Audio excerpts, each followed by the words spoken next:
నమో బుద్ధాయ. ఆరోగ్య అభిలాషులారా, ఇటీవలి కాలంలో అనేక మందికి యూరిక్ యాసిడ్ సమస్యతోనే ఇబ్బంది పడుతున్నారు. ఇది దీర్ఘకాలికంగా ఈ సమస్యతోనే ఇబ్బంది పడితే గౌటు, అలాగనే మూత్రపిండాల్లో రాళ్ళు రావటం లాంటి సమస్యలు అవకాశం ఉంది. కాబట్టి సిద్ధార్థ ఆరోగ్య కేంద్రంలో దీనికి సంబంధించినటువంటి చికిత్స నివారణ పద్ధతులు అనేక మందికి మనకి ఇవ్వటం జరిగింది.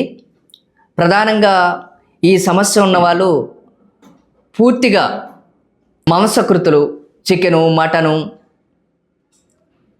కోడిగుడ్డు, చేప ఇలాంటి ఆహార పదార్థాలను పూర్తిగా అవాయిడ్ చేయాలి.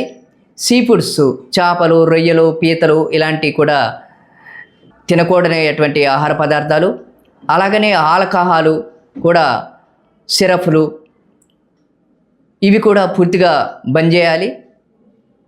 అలాగనే షుగర్ ఫుడ్స్ కూడా పూర్తిగా తినకోకుండా ఉండవలసి ఉంటుంది. కావాల్సినటువంటి ఆహార పదార్థాలు ఫ్రూట్స్ సంబంధించి సెర్రీసు, ఉసిరి, పుచ్చకాయ, జామకాయ, అరటిపండు, స్ట్రాబెర్రీ ఇవి అధికంగా తీసుకోవాలి.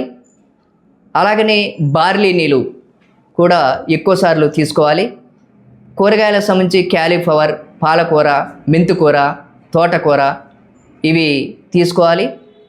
నట్స్ సంబంధించి బాదం పప్పు, జీడిపప్పు, పిస్తా, అవిసె గింజలు, ఓట్స్ ఇవి ఎక్కువగా తీసుకోవాలి. లెగ్గిన్స్ సంబంధించి చిక్కుడు గింజలు ఇవి కూడా ఎక్కువగా తీసుకున్నట్టయితే మనం యూరిక్ యాసిడ్ సమస్య నుంచి పూర్తిగా బయటపడటానికి అవకాశం ఉంది.